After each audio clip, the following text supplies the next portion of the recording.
तो चलिए फ्रेंड, आज की हम इस वीडियो में देखेंगे 37 चैप्टर, जिसका हमारा नाम है प्रौद्योगिकी और प्रौद्योगिकी हस्तांतरण की भूमिका। ये बी 5th सेमेस्टर की हमारी फर्स्ट बुक, जिसका हमारा नाम है आर्थिक समृद्धि एवं विकास, उसका 37 चैप्टर है। 36 तक मैंने आपको पहले ही करा दिया है। अगर आपने वो वीडियो नहीं देखी है तो लिंक, उसकी प्लेलिस्ट का लिंक मैं आपको डिस्क्रिप्शन बॉक्स में डाल दूँगी, वहाँ पर जाकर इसे आप आराम से अच्छे से देख सकते हैं। तो आज हम देखेंगे प्रौद्योगिकी का अर्थ क्या है, हस्तांतरण की भूमिका बाद में देखेंगे, पहले इसका अर्थ जान लें प्रौद्योगिकी होती क्या है। प्रौद्योगिकी, जैसे कि आप सभी परिचित है, ये कोई किसी भी उत्पादन को बनाने के लिए कोई एक अलग तकनीकी है, मतलब जो भी उस तकनीकी का इस्तेमाल करता है, तकनीक का मतलब कोई भी सामान का, जैसे मतलब कोई भी चीज़ है, कोई भी सामान बनाने के लिए आप किसी तकनीक का तो इस्तेमाल करोगे, मतलब कैसे वो बना रहे हो वही तो उसकी तकनीक है। बस ये देश में दे भी रखा है, प्रौद्योगिकी या तकनीकी साथ से उत्पादन के उस ढंग या तरीके से, उससे ढंग या तरीके से, मतलब उस को आप कैसे बना रहे हो। जैसे कोई पेंसिल है, आप उदाहरण के लिए समझ सकते हैं, पेंसिल है, इसे तो कोई लोग तो मशीन से बना रहे हैं, कोई इसे हाथ से बना रहे हैं, ऑब्वियसली हाथ से बनेगी, हाथ से, हाँ ऐसे कोई उसे लकड़ी होती है ना, एक लकड़ी होती है उसे छीली के या कुछ ऐसे इसी कलर, जैसे उस पेंसिल पर कलर है ये ग्रीन सा, ये ग्रे कलर है, तो इसे कोई इसे हाथ से कर रहा है ना, कोई इसे मशीन से कर रहा है, तो ये तकनीकी है। तो कोई उसे हाथ की तकनीक का यूज़ कर रहा है, कोई इसे मशीन से कर रहा है, मशीन के द्वारा, या फिर इस पर डिज़ाइन है, ये डिज़ाइन जैसे इमोजी से बना रखे हैं, डोम से लिख रखा है, कोई इसे हाथ से लिख रहा है, कोई पेन से कर रहा है, मतलब क्या कहते हैं मशीन से कर रहा है। तो ये तकनीक है, मतलब इसे बनाने में कौन सी तकनीक का इस्तेमाल कर रहे हैं वे, मनुष्य या फिर मशीन ही ले रहे हैं, मशीन का कौन सी मशीन का इस्तेमाल कर रहे हैं, इसकी भी अलग अलग आती होंगी भाई, है ना, अलग अलग आती होंगी, क्या कर रहे हैं वे, कैसे कर रहे हैं। तो ये तकनीकी होता है, किसका इस्तेमाल कर रहे हैं, श्रम का अधिक इस्तेमाल कर रहे हैं या मशीन का इस्तेमाल कर रहे हैं। तो ये तकनीकी तो है, इसे बनाने में कोई चीज़ का इस्तेमाल कर रहे हैं, तो वही तो तकनीक है। ढंग या तरीका, मतलब किस ढंग से बना रहे हैं, किस तरीके से बना रहे हैं। उत्पादन कैसे किया जाए, अथवा किसी उत्पादन कार्य के लिए विभिन्न साधनों को किस ढंग से मिलाया जाए या लगाया जाए, तकनीकी किसी मात्रात्मक, इसकी मात्रात्मक अभिव्यक्ति है। ठीक है। व्यापक अर्थ में उपयोगी वस्तुओं के लिए कौशल ज्ञान का उपयोग या प्रयोग करना ही, कौशल ज्ञान का उपयोग या प्रयोग करना ही प्रौद्योगिकी कहलाती है। प्रौद्योगिकी की कुछ प्रमुख परिभाषाएं ये दे रखी है, जेके गिलब्रेट्स, ये परिभाषा दे रखे, अगर आप पढ़ना चाहें तो पढ़ लेना, इसके अर्थ ही देख लेना, बस बहुत इतना ही। और ये दे रखा है, तकनीकी शब्द का प्रयोग निम्नलिखित स्थितियों में किया जा सकता है, जैसे नई वस्तुओं का उत्पादन, आघातों की एक निश्चित मात्राओं से अधिक उत्पादन किया जा सकता है। और थर्ड हमारा, उत्पादन की एक निश्चित मात्रा आघातों की पहली से कम मात्रा द्वारा प्राप्त की जा सकती है। फिफ्थ हमारा, वर्तमान उत्पादन की क्वालिटी में सुधार होना। ये संक्षेप में प्रौद्योगिकी शास्त्र है सभी प्रकार के कार्य, कौशल, ज्ञान या प्रक्रिया जिनका प्रयोग लाभदायक वस्तु अथवा कार्य करने या बनाने के लिए किया जाता है। ठीक है। जाएगा प्रौद्योगिकी की विशेषताएं क्या है। स्वतः प्रभावी, तकनीकी स्वतः प्रभावी होती है, अर्थात वह स्वयं अपना पोषण व विकास करती है। एक स्थान पर होने वाले आविष्कारों के पश्चात वह अन्य स्थानों पर स्थानांतरित हो जाती है, मतलब इसमें स्वतः का गुण पाया जाता है। जैसे आप, अर्थात एक स्थान पर की गई खोज अन्य स्थानों पर खोज का क्रम अभाव कर देती है। उदाहरण के लिए, पहिए की खोज ने अनेक अतिरिक्त खोजों को प्रोत्साहित किया है, जिसका समाज पर अतिरिक्त प्रभाव पड़ा है। हाँ देखिए, जब पहियों की खोज हुई थी तो फिर उससे एक साइकिल बनने लगी, फिर उससे थोड़ा थोड़ा मोटर बाइक बनाने लगे, फिर कार, ट्रैक्टर, ये आदि आदि चीज़ बनाने लगे। मतलब करीब तो सिर्फ पहिए की खोज, उससे देखो आगे आगे कैसे तकनीक का विस्तार होने लगा, फिर अलग अलग चीज़ बनाने लगे। तो ये स्वतः होती है, मतलब वो अपने अर्थात स्थान पर की गई खोज अन्य स्थानों खोजों का क्रम आरंभ कर देती है। मतलब एक पहिए से अब लोग, पहले तो लोगों ने साइकिल बनाई, कुछ ऐसी कर होती है, जैसे भी है साइकिल बनाई, फिर बाइक बनाई, फिर कार बनाई, तो ऐसे है ना कि तो सिर्फ एक पहिए की खोज थी, उससे देखो क्या अलग अलग खोज हो गई है, पहिए, साइकिल, बाइक, मोटर, है ना, कार, ये सब की। तो उसका वे मतलब स्वतः होती है, वे अब अन्य खोजों को अपने आप ही कर लेती है। फिर सेकंड आ जाएगा, अब देख लीजिए फ़ोन का आविष्कार हुआ, तो फ़ोन एक छोटा फ़ोन, तो पहले ये छोटा सा फ़ोन आया था, है ना, तो उसमें सिर्फ लोग बात ही कर सकते थे, या फिर पहले ही एक ऐसा टेलीफोन सा आया था वो रखने का, है ना, ऐसा सा कुछ टेलीफोन आया था। फिर उससे ये आया, मतलब जिसे हम पॉकेट में भी रख सकते हैं, सेल फ़ोन, जिसे हम सेल फ़ोन बोलते हैं, ये सेल फ़ोन आया। पहले तो ये सिर्फ ऐसा फ़ोन होता था जो सबके पास नहीं होता, घर में ही होता था, या फिर टेलीफोन बूथ पर ही होते थे। ऐसे कोई भी उसे अपनी जेब में रखकर फ़ोन को नहीं चल सकते थे। तो पहले तो ऐसा आया, फिर स्मार्टफोन आया, एंड्रॉयड आया, फ़ोन के अलग अलग वैरायटी आने लगी। तो मतलब हुआ तो सिर्फ इसका विकास था, इससे देखो कितने कितने होने लगे। तो वही है कि एक चीज़ में की गई खोज अन्यों में वो अपने आप खुद ही कर लेती है। फिर आ जाता है बहुआयामी प्रभाव। तकनीकी का प्रभाव व्यापक और बहुआयामी होता है। ये समाज के प्रत्येक व्यक्ति को प्रभावित करता है। उदाहरण के लिए आप देख सकते हैं इसे, यह है एक, इससे कोई भी नहीं बच सकता। अगर आप पहाड़ी पर भी चढ़ गए हैं तो आपके सिर के ऊपर से हवाई जहाज उड़ रहा है तो रेडियो का सिग्नल उससे मिल रहा है, वहाँ हवा में औद्योगिक प्रदूषण है। मतलब अगर आप किसी चीज़ में विकास हुआ है, औद्योगिक विकास हुआ है, तो वो बहुआयामी है, उससे आप कहीं भी चलाए जाएं उससे बच नहीं सकते, वो आपको किसी न किसी तरह से प्रभावित करेगा ही, वो जो विकास हुआ है। फिर तीव्र परिवर्तन।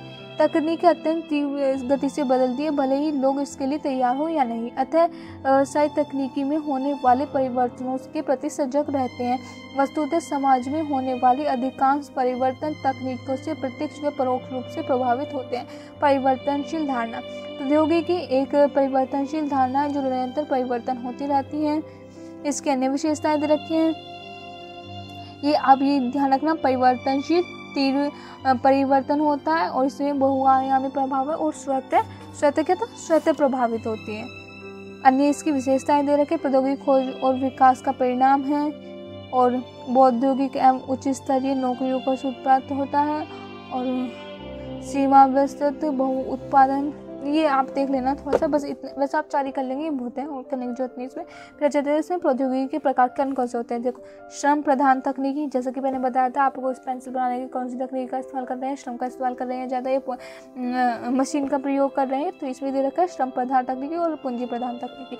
श्रम प्रधान देखो तकनीकी में वो है, ये कहता है कि अगर किसी देश में, जैसे इंडिया है, इंडिया पर श्रम ज़्यादा है, मतलब लोग ज़्यादा हैं और मशीन इतनी नहीं है, तो लोग ज़्यादा है, तो वे कह रहे हैं कि जहाँ पर जिस देश में श्रम ज़्यादा है वहाँ पर श्रम प्रधान तकनीकी का उपयोग करो, है ना, क्योंकि यहाँ पर लोग ज़्यादा है तो वहाँ पर श्रम प्रधान तकनीकी करो, मतलब सामान को अधिकतर से, मतलब ज़्यादा से ज़्यादा हो सके वो लोगों द्वारा बनाओ, मशीन का इस्तेमाल यहाँ पर कम करो।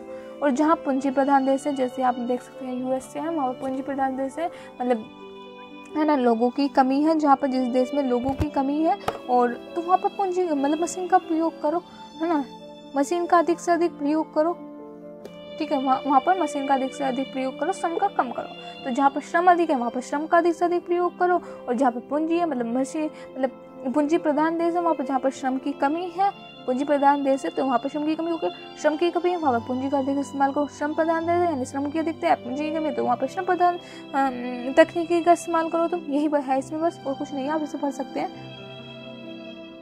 आप इसे खुद पढ़ लेना, बस समझा मैंने दिया है, ऐसा ही है और कुछ नहीं है इसमें।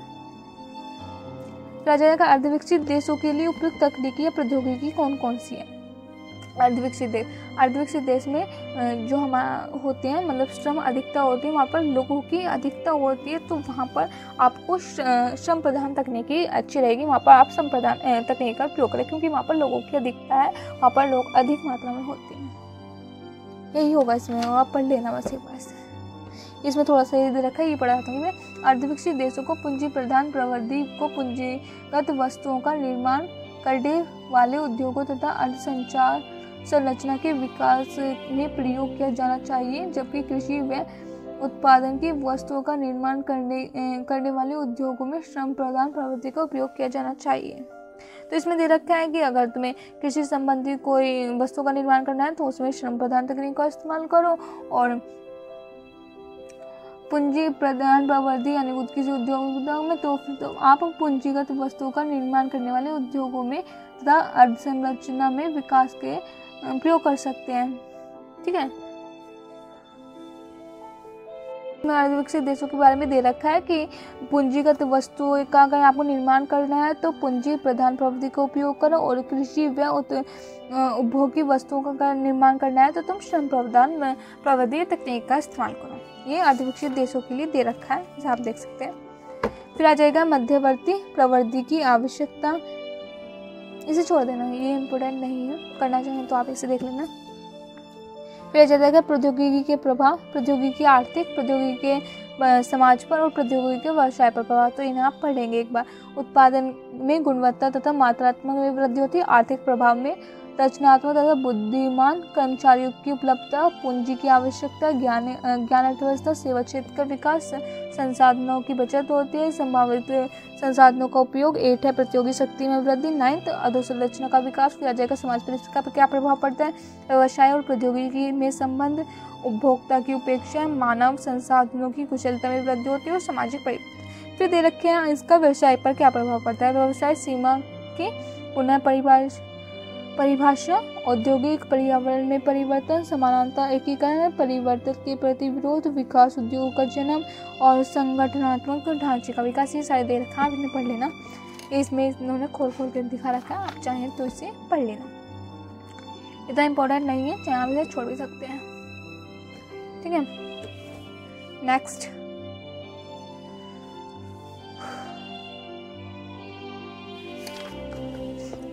दिखा रही हूँ मैं, चाहे आप इसका स्क्रीनशॉट ले लीजिए, चाहे आप इसे पढ़ लीजिए वीडियो पॉज करके, आपकी मर्जी है।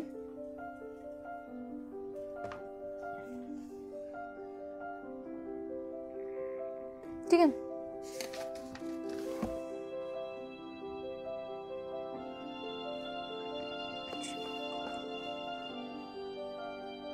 ना 2 बार में दे रही हूँ, 2 बार में आप इसके स्क्रीनशॉट भी ले सकते हैं आराम से।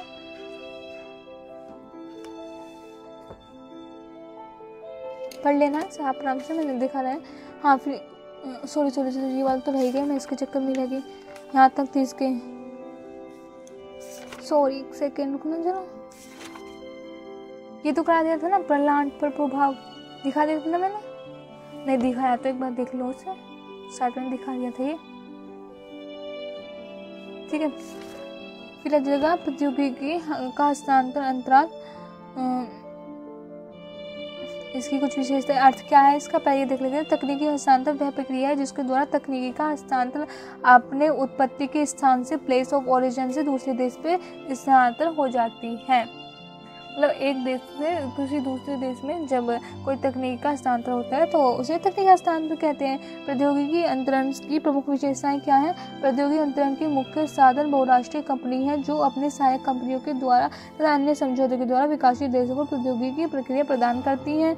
और प्रौद्योगिकी की आपूर्ति विभिन्न बाजारों की स्थितियों में आपसी समझौते के अनुसार निर्धारित होती है। अधिकांश विकासशील देशों में प्रौद्योगिकी का आदान प्रदान आयात प्रतिस्थापन के बदले होता है। और तकनीकी मतलब कोई देश किसी देश को अपनी तकनीकी देगा, मतलब ये चीज़ कैसे, जैसे ये पेंसिल ये है, पेंसिल ये मेरे हाथ में, इसके उदाहरण ले रही हूँ मेरे के, तो पेंसिल ये इसको उन्होंने कैसे बनाया, किस तकनीक का इस्तेमाल किया है, वो किसी दूसरे देश को उसे तभी बताएगा जब उसे उसके बदले में कुछ प्राप्त होगा। मतलब कोई बेमतलब थोड़ी ना बताएगा यार ये हमने पेंसिल ऐसे बनाई है, आप भी ऐसे बना लो, ऐसा थोड़ी ना होगा। उससे वह पहले कुछ लेगा, उससे कुछ लाभ प्राप्त करेगा, वो किसी चीज़ के बदले में हुई वो उसे अपनी तकनीक को बताएगा।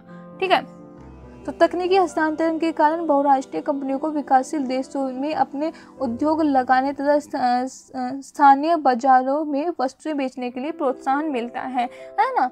वो ऐसे प्रोत्साहन दे रहा है मतलब अपने देश में कंपनी लगाने के लिए, तो वो कोई देश तभी उसे अपनी तकनीकी देगा। मतलब कुछ कोई मतलब कहते हैं ना कुछ पाने के लिए कुछ खोना पड़ता है, तो वही है। कोई देश कुछ अपनी तकनीकी बनाने को ऐसे ही नहीं देगा, पहले उससे कुछ लेगा तभी वो बताएगा। जगह प्रौद्योगिकी या तकनीकी हस्तांतरण की आवश्यकता क्यों है।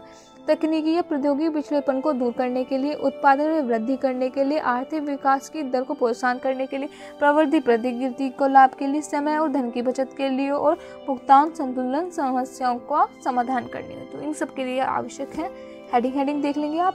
ये भी दे रखा है आर्थिक व सामाजिक उपरी पूंजी का विकास, रोजगार में वृद्धि के लिए, अविकसित राष्ट्रों की प्रतियोगी क्षमता बढ़ाने के लिए और महत्व, ये सारे इसके आवश्यकताएं हैं पूंजी तकनीकी या प्रौद्योगिकी हस्तांतरण के। प्रौद्योगिकी हस्तांतरण के मार्ग या प्रौद्योगिकी हस्तांतरण के साधन इन्होंने दे रखे हैं। ये इम्पोर्टेंट नहीं है, अगर आप चाहें तो इसे पढ़ सकते हैं, इम्पोर्टेंट ये है नहीं, तो इसे मैं आपको बताऊंगी नहीं, ठीक है। फिर आ जाता है आपका प्रौद्योगिकी हस्तांतरण की समस्याएं या कठिनाइयाँ क्या हैं। उपयुक्त तकनीकी का अनुपयुक्त तकनीकी का हस्तांतरण, क्योंकि कोई देश अपने उपयुक्त अपने जो बेकार तकनीकी होते हैं, बेकार जो मशीन होती है उनका हस्तांतरण कर देते हैं। देखा रखा विकसित देशों की दशाएं विकासशील देशों की तुलना में काफ़ी भिन्न होती है। एक मुख्य अंतर साधनों की सापेक्ष कीमतों में भिन्नता होता है, और अर्धविकसित देशों में पूंजी की बहुलता व श्रम की कमी पाई जाती है। विकसित देशों द्वारा विकसित तकनीकी पूंजी प्रधान होती है, इसलिए संसाधनों की उपलब्धता के दृष्टिकोण से यह विकसित देशों के लिए अनुपयुक्त होती है। हाँ, क्योंकि मेन कारण तो ये हो गया, कोई भी विकसित देश होगा तो उसकी जो तकनीकी होगी वो क्या होगी, पूंजी प्रधान होगी, क्योंकि वहाँ पर श्रम की कमी है और पूंजी की अधिकता है ना, तो श्रम की कमी है तो वो पूंजी प्रधान तकनीक का इस्तेमाल करेगा। वो विदेशी अगर विकासशील देश को अपनी तकनीक का हस्तांतरण करेगा, भाई वहाँ पर तो श्रम की पूरी भरपूर मात्रा में है और वो वहाँ पर पूंजी प्रधान तकनीक का भेज रहा है, तो उसके लिए उपयुक्त थोड़ा होगा विकासशील देश के लिए, तो यही दे रहा है, इसमें अनुपयुक्त तकनीक का हस्तांतरण कर रहा है। और उनके रुपये रेट में भी अंतर होता है, काफ़ी पुरानी प्रौद्योगिकी दे देते हैं जो उनकी बेकार होती है, इधर का ऐसी प्रौद्योगिकी थोड़ी सस्ती कम पूंजी गहनता वाली होती है।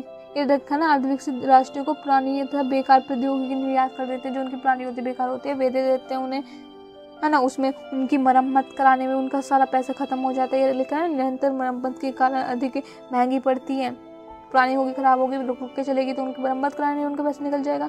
फिर प्रौद्योगिकी पर निर्भरता आ जाएगी, फिर ऊंची लागतें, पूंजी प्रवाह और भुगतान शेष, स्थानीय उपकरण, निवास में गतिरोधक, प्रौद्योगिकी हस्तांतरण और रोजगार सृजन, आय की असमानता में वृद्धि होगी, है ना, श्रम की गतिशीलता पर रोक और निषेधात्मक परिवर्तन ही इन्होंने दे रखा, आपने देख सकते हैं 52% दे रखा है लास्ट में। और फिर लघुत्तरीय प्रश्न और वस्तुनिष्ठ प्रश्न, तो ये आपकी पूरी बुक हो गई कंप्लीट। ये आपकी जो संजय साहित्य भवन प्रकाशन की पूरी बुक होगी कंप्लीट। में पूरे कितने चैप्टर थे, 37 चैप्टर थे। ये देखिए आप देख सकते हैं, मैं आपको दिखा दूँ बुक से, 37 चैप्टर थे, 37 चैप्टर तक मैंने आपको कंप्लीट करा दिया। ये बुक अब हो गई आपकी पूरी कंप्लीट। तो चलिए मिलते हैं किसी अगली वीडियो में, इंटरेस्टिंग वीडियो में, जिसे या इसकी मैं आपको सेकेंड बुक लेकर आऊँ, बताओ। अगर आपको इसकी सेकंड बुक पर भी वीडियो चाहिए तो मुझे कमेंट करके बताओ, मैं इसकी सेकंड बुक भी लेकर आऊँगी। तो चलिए मिलते हैं अगले वीडियो में, तब तक के लिए बाय बाय।